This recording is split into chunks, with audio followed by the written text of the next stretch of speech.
ब्रह्मांड के रहस्य को समझना आसान नहीं।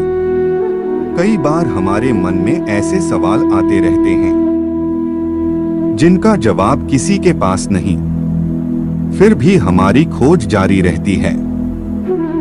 जब हम धर्म ग्रंथ पढ़ते हैं तो हमें पता चलता है कि इस मृत्युलोक के अलावा भी कई और लोक भी हैं, जहां इंसान मृत्यु के बाद ही जा सकता है। तथा सृष्टि की रचना करने वाले भगवान ब्रह्मा खुद कहाँ निवास करते हैं? क्या इसे देखा भी जा सकता है? मन में जिज्ञासा बढ़ती है कि क्या सच में अंतरिक्ष में स्वर्ग लोक, ब्रह्मा लोक, नरक लोक आदि है? इस ब्रह्मांड में कितने लोक हैं और कितने भुवन हैं? यह सभी बातें आज हम इस प्रस्तुति के माध्यम से आप तक पहुंचाएंगे। वेदों, ग्रंथों और पुराणों के अनुसार हमारे ब्रह्मांड में 3 लोक और 14 भवन शामिल है, जिनका निर्माण भगवान शिव और माता शक्ति ने मिलकर किया है। सबसे पहले हम तीनों लोगों के बारे में जानते हैं। तीनों लोगों को अलग अलग कई नामों से जाना जाता है। कुछ इसे आकाश, पाताल, पृथ्वी कहते हैं, तो कुछ इसे स्वर्गलोक, पृथ्वीलोक और नरकलोक कहते हैं, तो कुछ इसे देवलोक, मनुष्यलोक और दानवलोक कहते हैं। लेकिन अलग अलग नाम होने पर भी इन सभी का एक ही मतलब है। हमारी पृथ्वी को भूलोक कहते हैं। पृथ्वी से ऊपर के जो लोक हैं, इन्हें स्वर्गलोक या देवलोक कहा जाता है। और पृथ्वी के नीचे जो 7 लोक हैं, इन्हें पाताल लोक, नरकलोक या असुरलोक कहते हैं। तो अब आप जान चुके हैं कि तीनों लोक किसे कहा जाता है। अब हम 14 भुवनों की बात करते हैं। भुवरलोक। भुवरलोक हमारी धरती से ऊपर सबसे पहला भुवन है।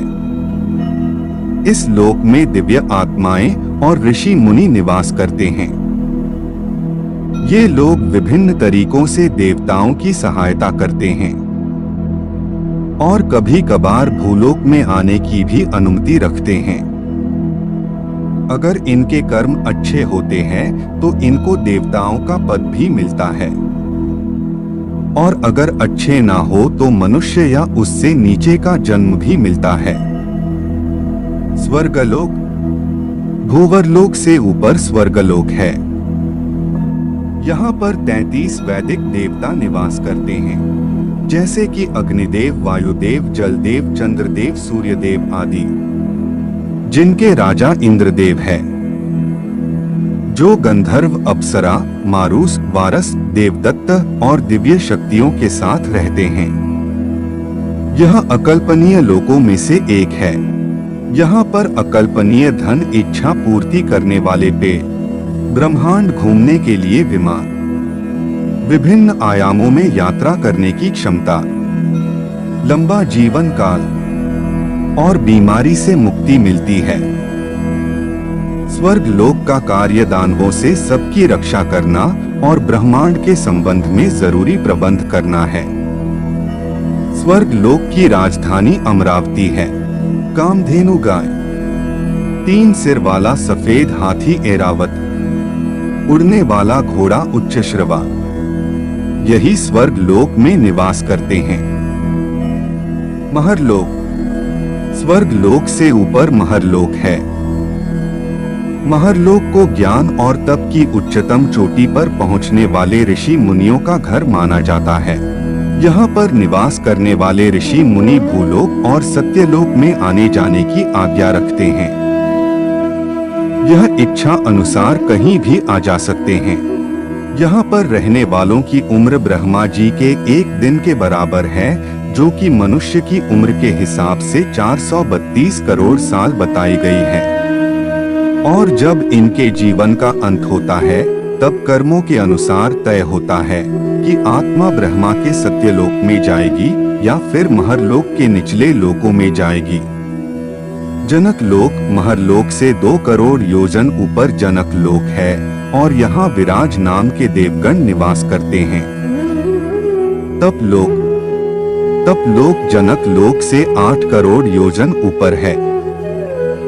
1 योजन बराबर 12 किलोमीटर होता है। इस लोक में विष्णु के अवतार माने जाने वाले 4 कुमार निवास करते हैं, जिनका नाम सनत, सनक, सनंदन और सनातन है। ये अश्विनी कुमार है, यानी इनकी मृत्यु नहीं होती, और इनका शरीर 5 साल के बच्चे का है। अपनी पवित्रता और साफ मन के कारण इनकी हर लोक में आने जाने की अनुमति है।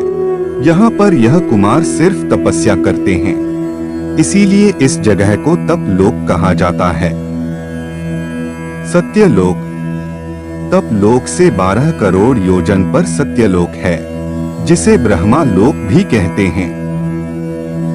सत्यलोक इन 14 लोगों में सबसे ऊपर है। इसमें ब्रह्मांड के रचयिता भगवान ब्रह्मा वास करते हैं। यहाँ पर ब्रह्मा जी की पत्नी माता सरस्वती भी रहती है, और साथ में ऐसी पवित्र आत्माएं रहती है जिन्होंने बहुत तपस्या और अच्छे कर्म करके सत्यलोक में अपनी जगह बनाई है। अब बात करते हैं हमारे भूलोक की, धरती लोक की। यह 14 लोगों में से 7वें स्थान पर आता है। यहाँ पर पाप और पुण्य में उलझने वाले इंसान ईश्वर और देवी देवताओं की निगरानी में अपना जीवन व्यतीत करते हैं। इसको हम नश्वर लोक, मृत्यु लोक और पाप पुण्य लोक भी कहते हैं। यह लोक पूरी तरह से समय से बंधा हुआ है। यहाँ पर हर वह चीज जो जीवित है उसे एक ना एक दिन मरना पड़ता है। अब पृथ्वी के नीचे वाले 7 लोकों की बात करते हैं। अतल लोक, अतल लोक पृथ्वी के नीचे सबसे पहले आता है, और यह बाला नाम के असुर का राज है, जो कि माया का पुत्र है, और इसने 96 तरह की माया रची है। वितल लोक, यहाँ पर भगवान शिव का एक रूप अपने पार्षद भूतों के साथ रहते हैं, जिनको हाटकेश्वर कहा जाता है। सुतल लोक, यहाँ पर विष्णु के प्रिय भक्त प्रहलाद के पोते राजा बलि निवास करते हैं। इनको राक्षस की श्रेणी में सबसे पवित्र राक्षस माना जाता है। राजा बलि वही राजा है जिनको भगवान विष्णु ने वामन अवतार में भिक्षा में 3 पैर जितनी जमीन मांगी थी, जिसमें भगवान ने 2 ही कदम में तीनों लोक नाप लिए, और तीसरा कदम भगवान ने बलि के सर पर रखकर उसे सुतल लोक में भेज दिया। तलातल लोक, यहाँ पर असुर माया निवास करता है। इनको असुरों के वास्तुकार माना जाता है। इनकी जादूगरी में काफी ज्ञान है, और इनके जादू को मायाजाल कहा जाता है। महातल लोक, यहाँ पर कश्यप ऋषि की पत्नी कद्दू से उत्पन्न हुए अनेक सर वाले सांप यहाँ रहते हैं। यहाँ खूब तक्षक, कालिया, सुशील आदि नाम के नाग निवास करते हैं। रसातल लोक, इस लोक को राक्षसों का घर भी कहा जाता है। यहाँ पर शक्तिशाली दानव और दैत्य निवास करते हैं। यहाँ पर रहने वाले असुर देवताओं के पक्के दुश्मन हैं। पाताल लोक, यहाँ पर सैन्य कुलिक, महासेन्या, सोहित, धनंजय, धृतराष्ट्र, संगसुल, कंपल, अख्तर, देवदत्त आदि बड़े क्रोधित और बड़े बड़े फन वाले नाग रहते हैं। यहाँ के राजा वासुकी है, जो यहाँ की राजधानी भोगवती में रहते हैं। यहाँ पर सुंदर नदियाँ, सरोवर और कमलों के वन हैं। हमारी यह प्रस्तुति आपको पसंद आई होगी। अपने विचार अभिव्यक्त करने के लिए कमेंट करें, वीडियो को लाइक और शेयर करें, और चैनल को सब्सक्राइब करें। तब तक के लिए ओम नमः शिवाय। नमस्कार मित्रों, वेद और पुराण हमें आध्यात्मिक और अलौकिक जगत के कई रहस्यों का परिचय करवाते हैं, जिन्हें जानकर कोई भी मनुष्य अपने जीवन की गति को सुधार सकता है। अगर ब्रह्मांड ने आपको किसी खास उद्देश्य के लिए चुना है, तो आप कोई साधारण इंसान नहीं हो।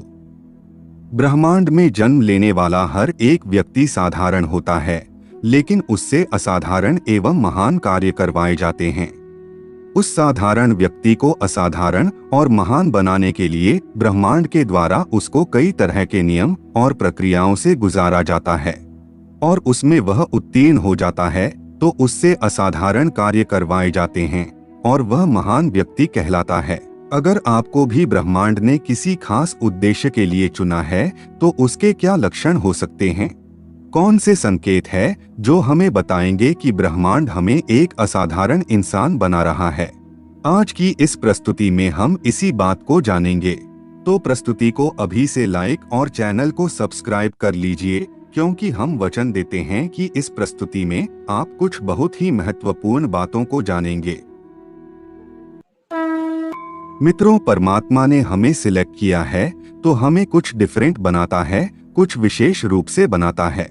सर्वशक्तिमान परमात्मा, जिसकी मर्जी के बिना एक पत्ता भी नहीं हिलता, जिससे यह सारा ब्रह्मांड संचालित है, वह परमात्मा अगर आपको चुनता है अपनी सृष्टि के रहस्य को उजागर करने के लिए, तो आपको बहुत सारे संकेत दिए जाते हैं। आपको बहुत तरीकों से बताया जाता है कि आप कुछ विशेष है, आपके ऊपर कोई खास कृपा है, कुछ खास ब्लेसिंग्स है। तो कौन कौन से इशारे होते हैं जो यह बताते हैं कि आप सिलेक्टेड है?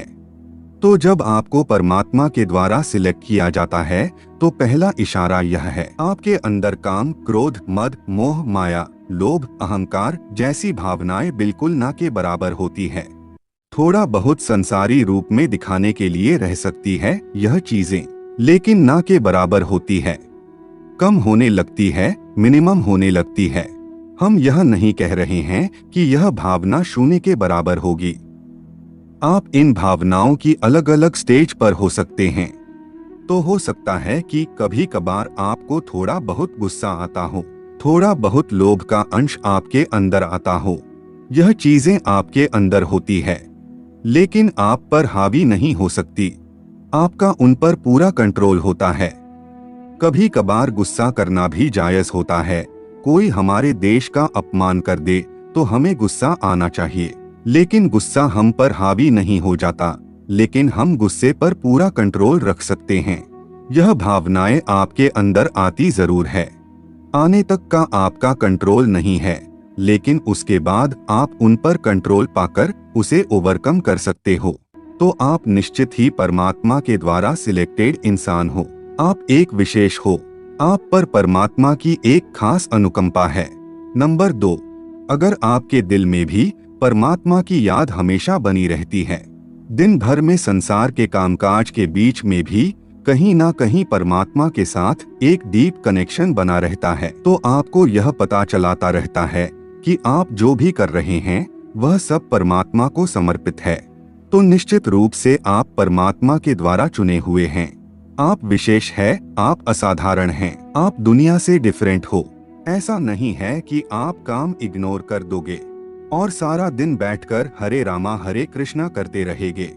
काम संसार के करेंगे, बेहतरीन ढंग से करेंगे, खूबसूरती के साथ करेंगे, इतनी खूबसूरती के साथ करेंगे कि इस संसार के कामों को पता ही ना चले कि आपका मन किसी और चीजों में भी लगा हुआ है, परमात्मा में लगा हुआ है।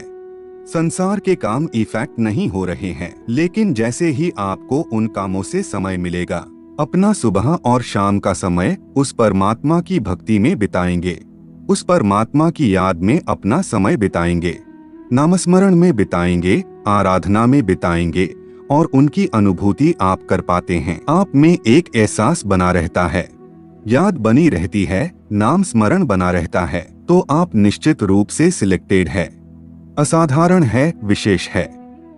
नंबर 3, अनेक तरह की अलौकिक चीजें आपको महसूस होने लगती है, सपनों में या फिर डायरेक्टली। साधु संत, पॉजिटिव लोगों का आ जाना। जरूरी नहीं है कि साधु संत ही नजर आए, लेकिन संत जैसी प्रवृत्ति के लोग के दर्शन होने लगेंगे। कई ऐसी चीजें होगी जो अलौकिक होगी। आपको लगेगा कि मेरे साथ कोई पॉजिटिव शक्ति हमेशा मौजूद है। परमात्मा से जुड़ी हुई कोई भी चीज है, जैसे कि पंख का मिल जाना, सुबह सुबह घंटियों का सुनाई देना, ओंकार की ध्वनि सुनाई देना, या हर जगह आपको एहसास बना रहता है कि कोई मेरे साथ है, कोई मेरी सहायता कर रहा है, कोई मुझे गाइडेंस दे रहा है। तो ऐसा एहसास भी आपको असाधारण बनाता है। आप सिलेक्टेड है।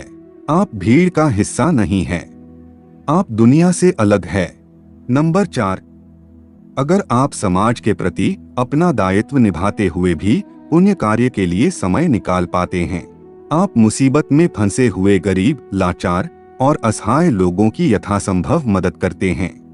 आपदा और विपदा में मनुष्य और पशुओं की हर तरह से सहायता करते हैं।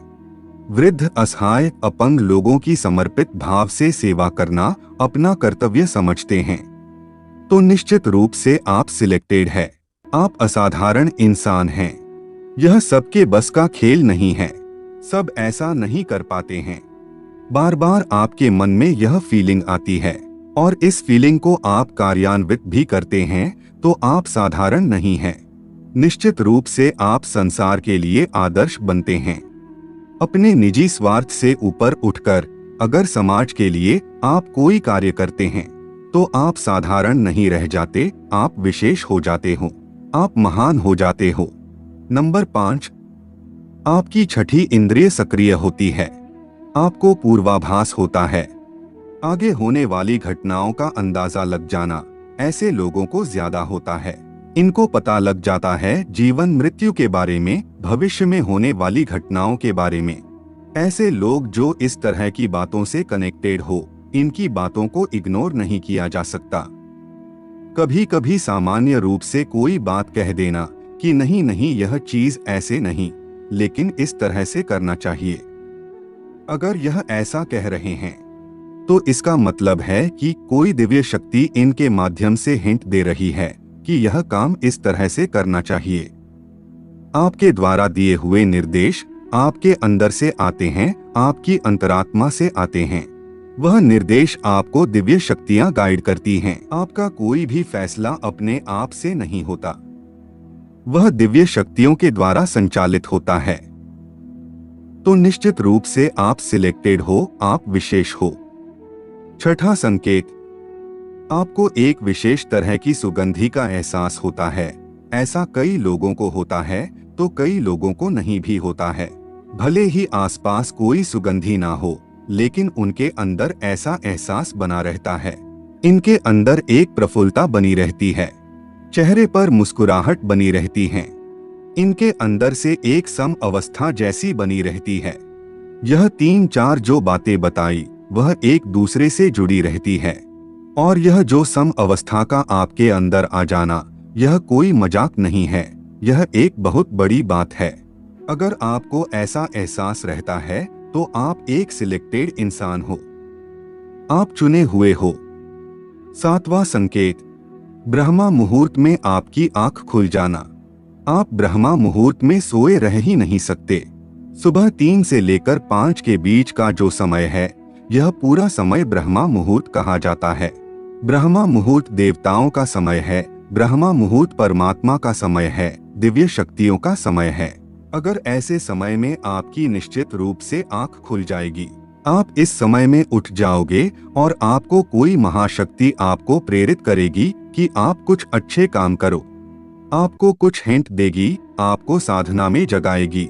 ऐसे लोग सुबह उठकर मेडिटेशन करते हैं, अपने आप को एफर्मेशन देते हैं, प्राणायाम करते हैं, सूर्य को अर्घ्य देते हैं, अपने आप को स्वस्थ रखने की कोशिश करते हैं और जन कल्याण के लिए प्रार्थना करते हैं। तो ऐसे लोग सच में असाधारण होते हैं, सिलेक्टेड होते हैं, महान होते हैं।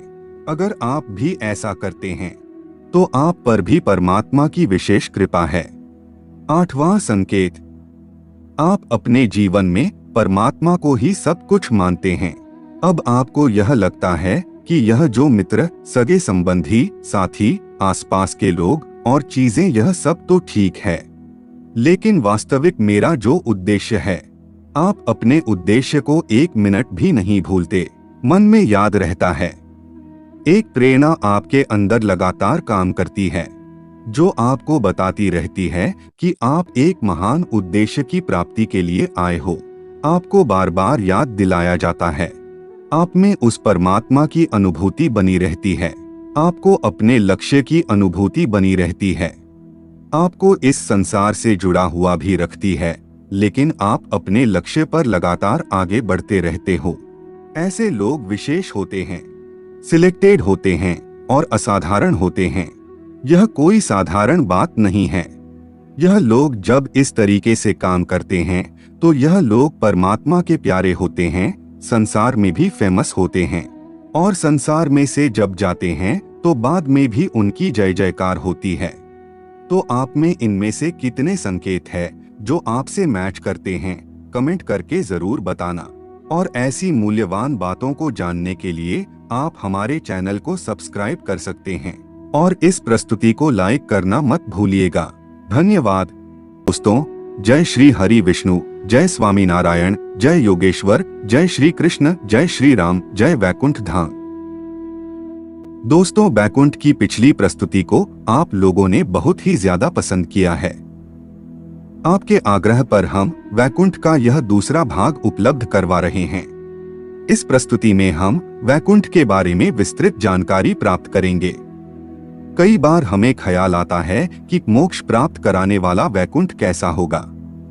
क्या वहां शरीर के साथ पहुंचा जा सकता है या फिर हमारी आत्मा ही वहां जा सकती है? हमारे मन में यह भी सवाल उठते हैं कि वैकुंठ का क्या मतलब होता है और मोक्ष क्या है, और क्या मोक्ष के भी अलग अलग प्रकार होते हैं? और यह सभी सवालों के जवाब हमें हरिवंश पुराण, भागवत पुराण, विष्णु पुराण और ब्रह्म वैवर्त पुराण से प्राप्त होते हैं। और आज की प्रस्तुति में हम इन पुराणों के आधार पर वैकुंठ की जानकारी प्राप्त करेंगे। प्रधान पुरुष अव्यक्त कलानाम परमम ही यात पश्यन्ति सूर्यम शुद्धम तड़ विशो परमम पदम।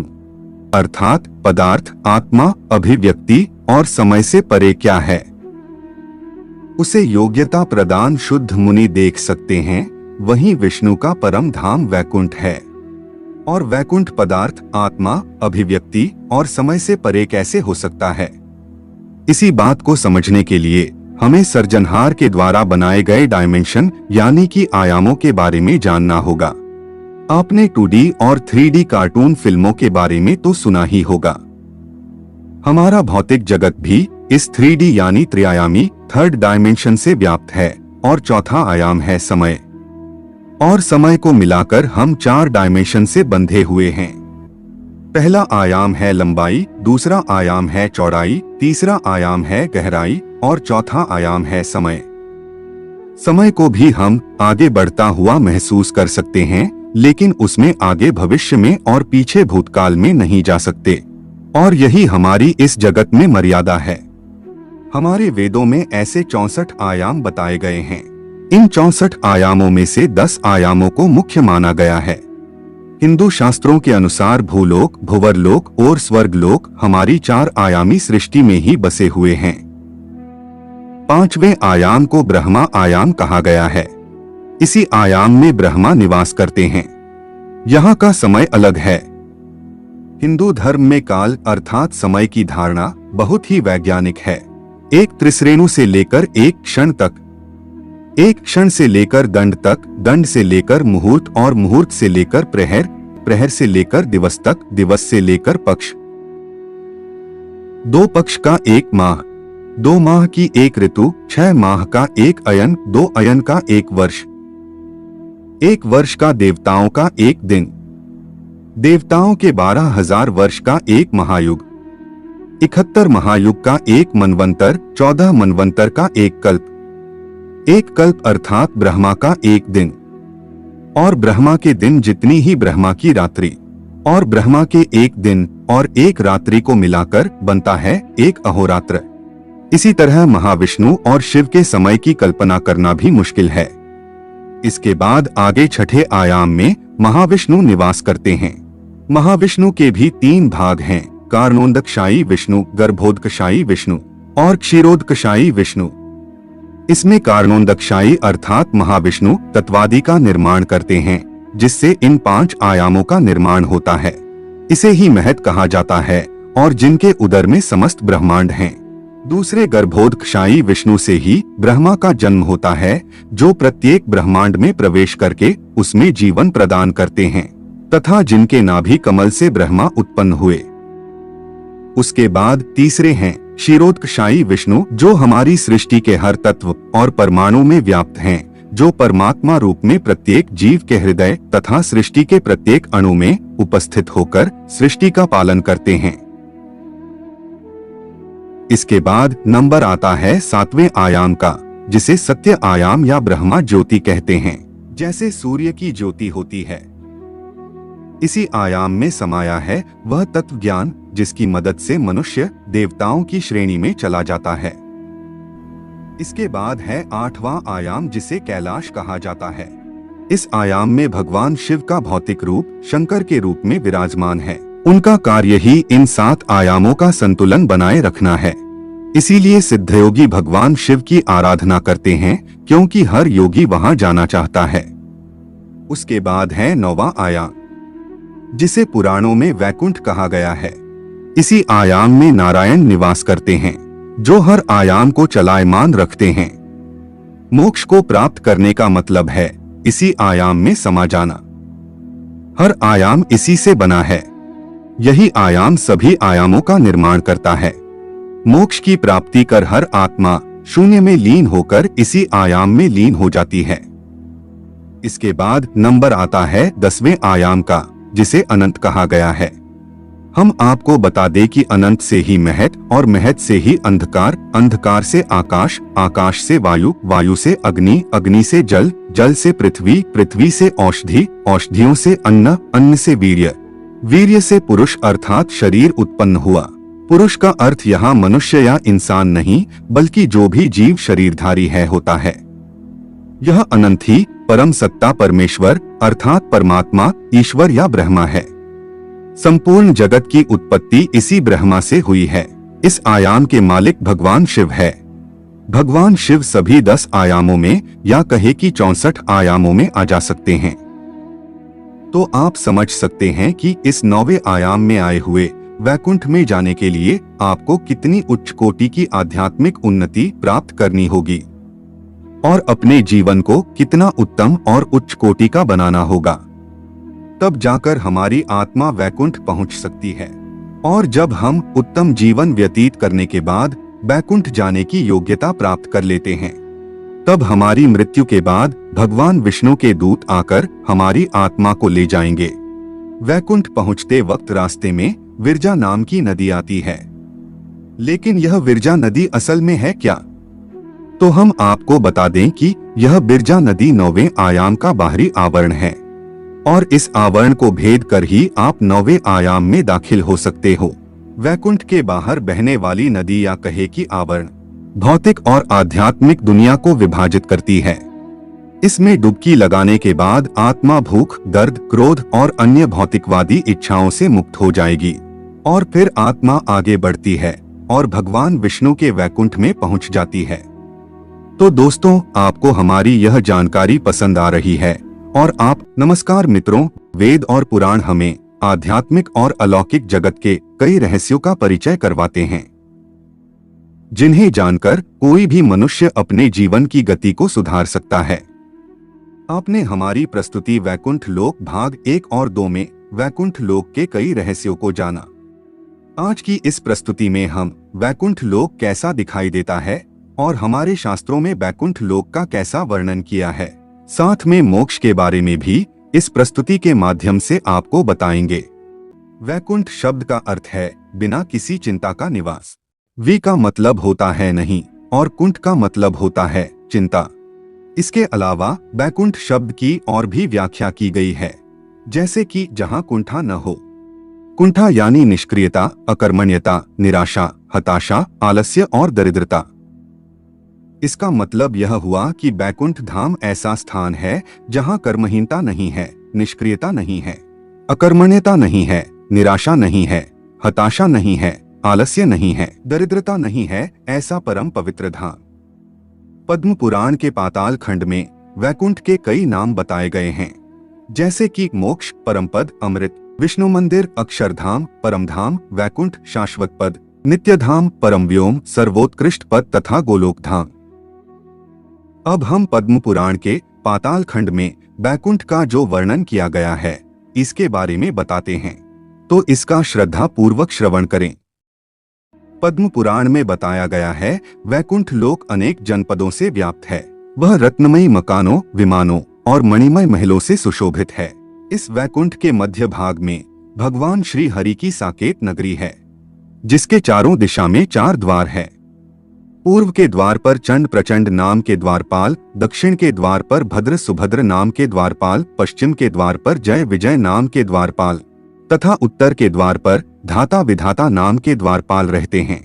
वैकुंठ में भगवान विष्णु के असंख्य पार्षद निवास करते हैं। पार्षद का मतलब होता है देव भक्त या प्रभु के सहायक। इन पार्षदों का रूप भी भगवान विष्णु के जैसा ही होता है। यह पार्षद गले में कौस्तुभ मणि की जगह वनमालाएं धारण करते हैं। इन पार्षदों को समय समय पर समाज को सार्थक संदेश देने के लिए श्री हरि विष्णु उन्हें पृथ्वी पर भेजते रहते हैं। वैसे तो श्री हरि के असंख्य पार्षद है, लेकिन उनमें से 16 पार्षद मुख्य है।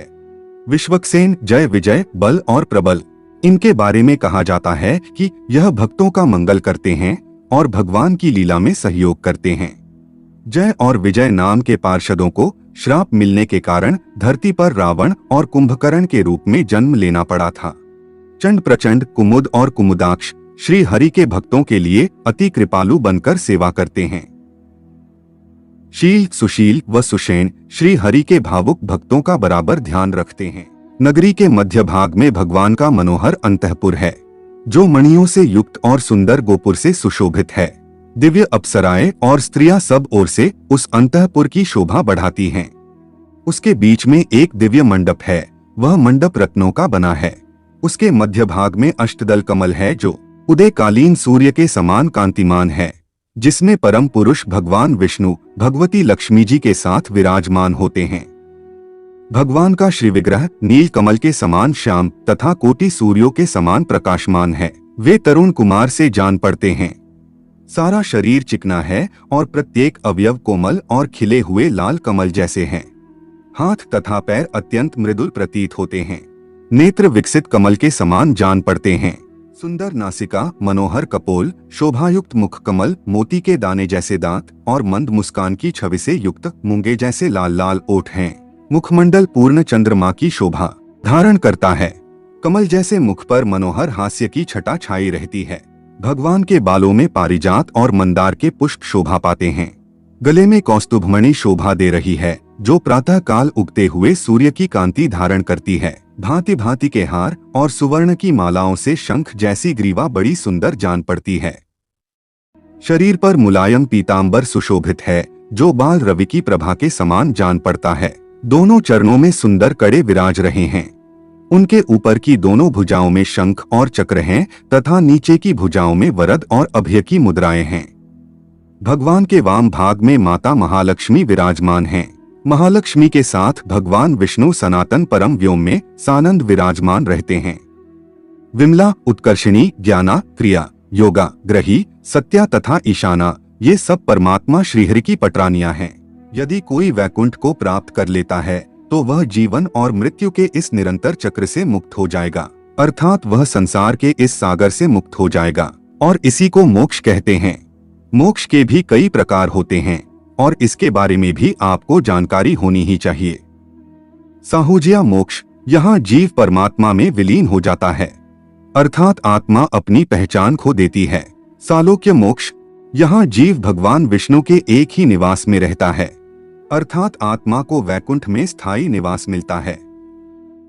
सरूप्य मोक्ष, यहाँ जीव भगवान विष्णु के समान रूप को प्राप्त करता है, अर्थात आत्मा का भी एक शरीर है, जिसमें शंख, चक्र, गदा और पद्म धारण करने वाले 4 हाथ हैं। सर्ष्टी मोक्ष, यहाँ जीव को वही ऐश्वर्य और शक्ति प्राप्त होती है जो भगवान विष्णु को प्राप्त होती है। संप्य मोक्ष, यहाँ जीव भगवान की निरंतर संगत में रह सकता है। मोक्ष की इस जानकारी के बाद आपके मोक्ष के बारे में काफी संशय दूर हो गए होंगे। ऐसा कहा जाता है कि जो लोग वैकुंठ में रहते हैं उनमें प्रकृति की पूर्णता होती है, जिसका अर्थ है कि वे इच्छा रहित होते हैं और वैकुंठ के निवासियों के बीच कोई वैमनस्य या ईर्ष्या नहीं होती है। वे भगवान विष्णु की सेवा के माध्यम से यह पूर्ण संतुष्टि और शांति पाते हैं। इस प्रकार वैकुंठ के निवासियों और उनके भगवान के बीच भी पूर्ण सामंजस्य है। कहा जाता है कि वैकुंठ के निवासियों को विष्णु के प्रति अपने आप यानी स्वयं की तुलना में लाखों गुना अधिक प्रेम है। वैकुंठ में विष्णु की सेवा करने का दिव्य प्रेम ऐसा आनंद देता है कि भौतिक संसार में अनुभव की जाने वाली इंद्रिय तृप्ति नगण्य और अर्थहीन हो जाती है। वैकुंठ में सब कुछ केवल शुद्ध सत्व या पवित्रता और अच्छाई की विधा में मौजूद है। तो मित्रों, आज की यह प्रस्तुति आपको पसंद आई है तो कमेंट में आपके इष्ट देव का नाम जरूर लिखिएगा और ऐसी ही मूल्यवान बातों को जानने के लिए